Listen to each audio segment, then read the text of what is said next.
Welcome back. So in the first video, we've created our text and given it a little bit of bevel and also created a material to go on the text. Like I said, you could choose any color that you want. What we want to do next is set up the spotlight so that we can actually see what's going on. Now, if we just render this right now, so I'm just pressing F12 on the keyboard. Let me make sure I'm clicked on here. There we go. Doesn't look too good, and the reason why we're not getting any color is simply because there is no lighting. So we'll deal with that at the moment.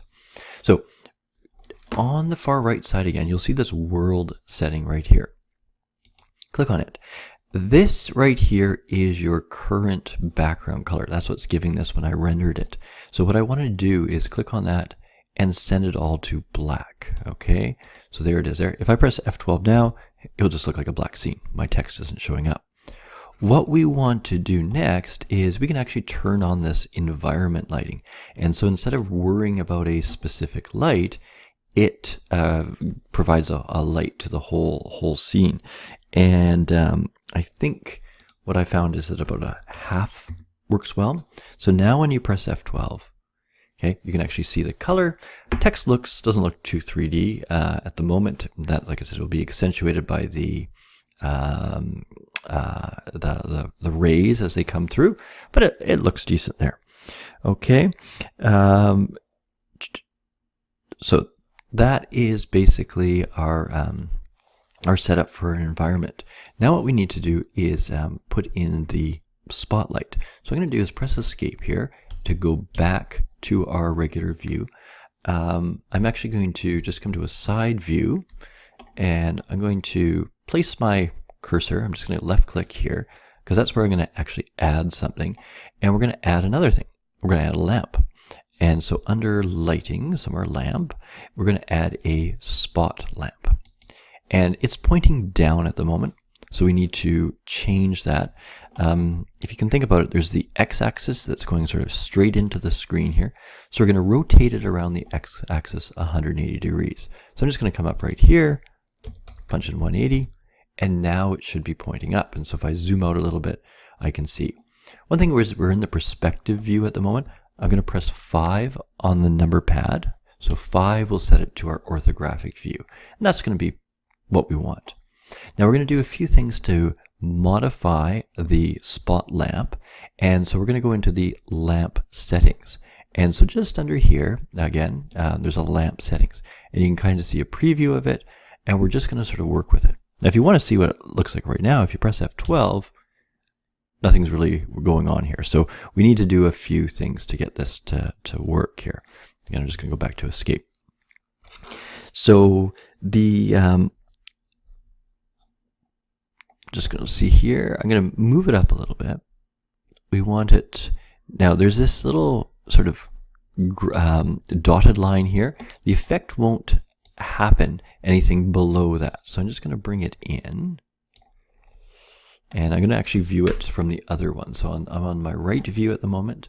I'm going to go to a front view. Aha. And I'm going to bring it over here. Okay, so you can kind of see that going on. Now the degree that this is pretty narrow. Now we wanted to get it a wider degree. So what I'm going to do is change that. So I'm going back over to my right panel here. There is the shape down here. And we're going to change that. We're going to double it to 90 degrees. So the angle here is actually 90 degrees. Okay. A couple other things. We're going to show the cone. Okay. So it just has a sort of see it. So there you just saw that it created that. It doesn't really affect the render. Okay. There's a bunch of settings here, so I'm just making sure I'm doing them all. Other thing is we're going to turn on the halo. Okay. So that will give us that halo effect. And you can see, again, if you just sort of watch that black, that it changes the visibility here.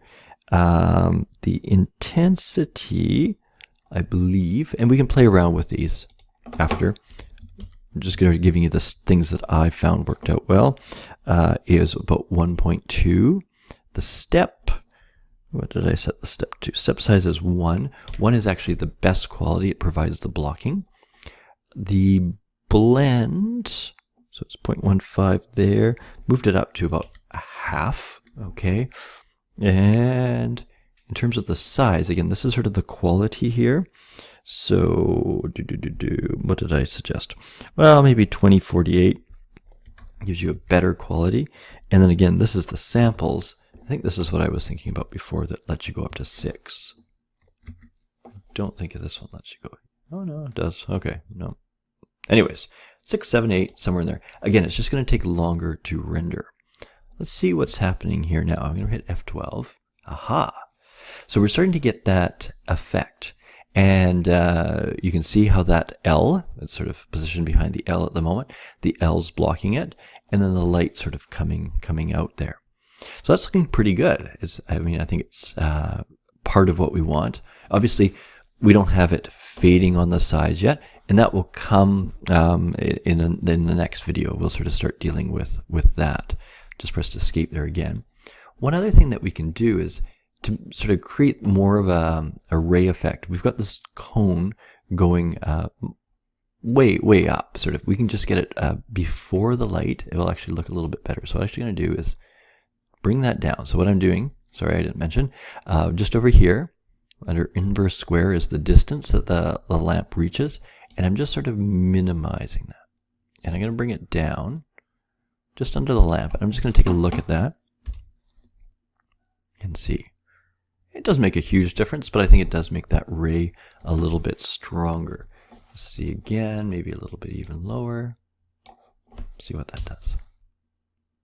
Yeah, I don't think it creates too much of a difference, but it looks pretty good.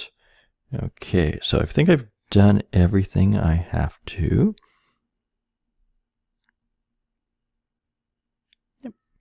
Okay, I think we're good. I'll just show you what happens if you don't. So if you zoom in here, so there's that dotted line. If I move this further up,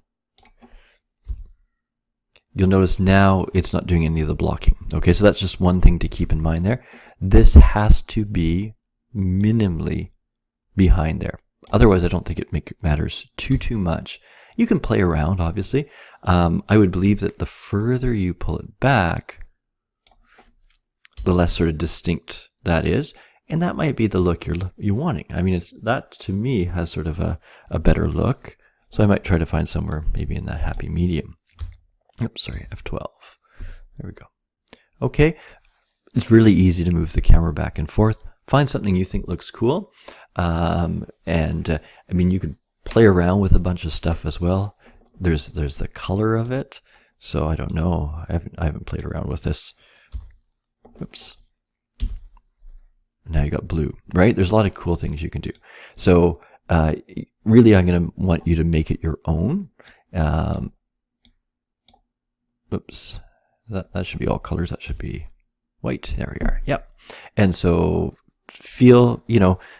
make it once, sort of following the tutorial, and then go back, change things up, see what you can do.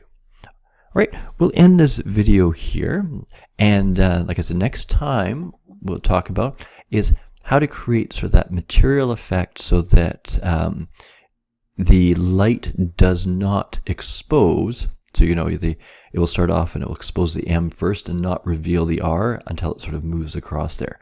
So it creates sort of the neat effect of revealing your logo rather than just having your logo there already and the light going behind it. So it kind of is a reveal.